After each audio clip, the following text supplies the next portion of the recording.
Hello everyone and welcome back to another video on the Grand Market line. Thank you so much for joining me.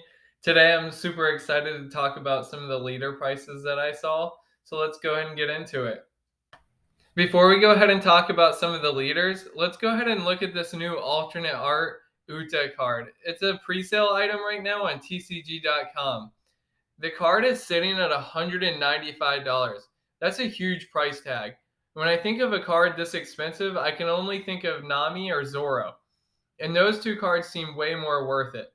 If I go over here and I look at Nami, she's $205, but she's a main character from the Straw Hat crew and she's from the original set. So when I compare it to Uta, Uta starts to look way less appealing. She's not as good. Nami's effect is huge. She's played in the best deck in the format next, which is the Zoro deck or the Whitebeard deck. And Uta's none of these. She's in a purple deck that's not A tier. The only other A tier deck that comes to mind is Kinemon, maybe Smoker in the next format. So this price tag just seems way too high, and I would stay away for now. The other Uta card looks really great, but again, $100 for a purple card. We don't know much about what it can do in the next format. We know it's not top tier, though. I would probably stay away from most of these purple cards, though, just in the beginning, at least in the pre-sale time. But they do look really great, both of these Utas. Up next is this Trafalgar Law alternate art card. It's the leader card. This card continues to come up on my channel because it does amazing things. If you watched my last video, I actually said that I thought letting it go at around $155 was a good idea. I said you could wait, but it came with a lot of risk. And if you were doing it for sentimental value, I totally understood. Just if it went down, I was like, be prepared for that. But much to my surprise, it's sitting at $175. I let mine go at about 155, so I'm slightly sad to see it climb so high. Maybe I wish I should have held on. Who knows? But it's really cool. I was wrong about this one. I like to say when I'm wrong. I like to point it out. So if you held on, congratulations. That's huge. I did not see this one coming, but totally awesome. When I look at this card being $175, it makes me think that the Whitebeard leader is way, way worth it. Because the Whitebeard leader is $150 on pre-sale, and you have alternate art Trafalgar Law, who's $175. He's not even the best deck in the next format. When Whitebeard is arguably an A tier deck, when this is maybe a B tier, possibly low end A tier.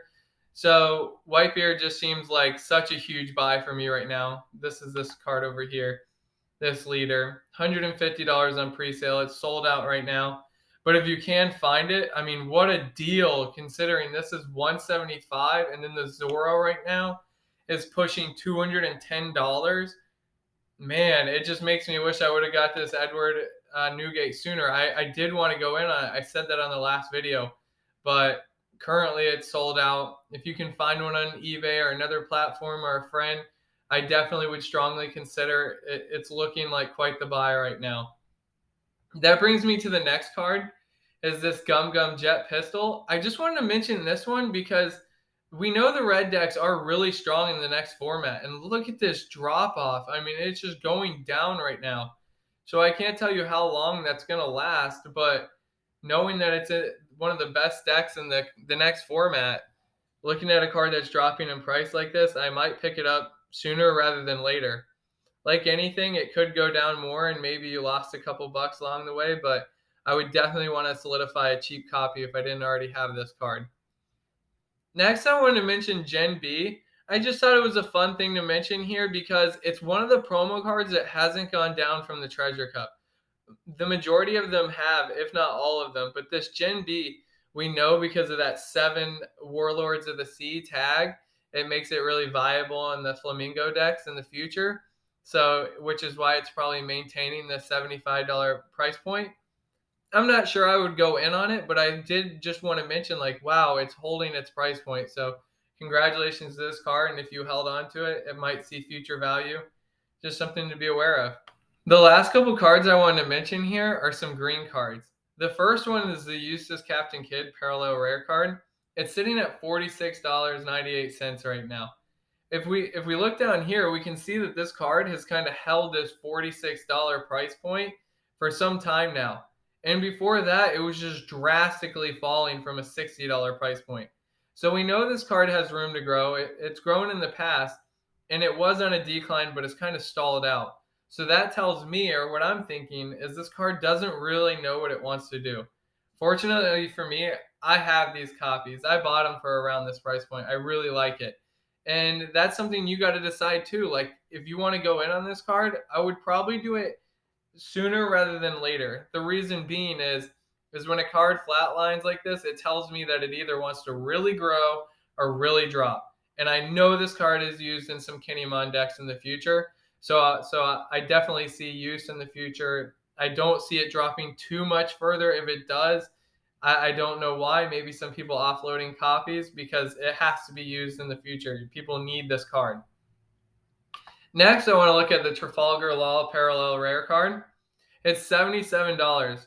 For a while, this card was just dropping. If you watched my last video, it was on Wednesday. That's 2 days ago from now. That would have been the 22nd. This card was at $72, and I was thinking, man, can it get any cheaper? It was at one point $100. Let's see if I can't find it. $100 right here around January 19th to the 21st. And to see it drop to 72, I was super surprised. But now seeing it bounce back at 77, that's more like it. That's more along what I was thinking. Just like Eustace Captain Kidd, this card's going to be used in some of the Kinemon decks. It's going to have use. It's a high rarity card. I think it's a great pickup if you don't already have it and you want to play that Kinemon deck at the highest rarity possible next format. Last but not least, we have the Eustace Captain Kidd, the Super Pre-Release 7-drop. When looking at picking between this one or the regular structure deck card, you always want to try to get the highest rarity. So for this card, it's the Super Pre-Release card. You want to do that just in case in the future, if these cards are reprinted, the highest rarity card tends to hold the value. So that's why we do that. So just like the 8-drop Eustace Kidd that we talked about before, the Parallel Rare, this card was dropping for a long period of time, and then it's kind of just stalled out. When I look ahead into the future meta, I see some decks running this card at as many as 4 copies, which is huge. Whereas the 8-drop, I've seen some people run 0, I've seen some people run 2. It's kind of like one of those tech choices. But this card definitely seems to have a place in the next meta. And seeing it stall out like that again is just like what I was talking about before, where it can either go up right away from here or down. It's going to be one of the two. It's not going to stall out forever. So if you don't have your copies, personally, I think it's a great time to pick them up. Let me know what you guys think. That does it for the video today. Thank you so much for watching.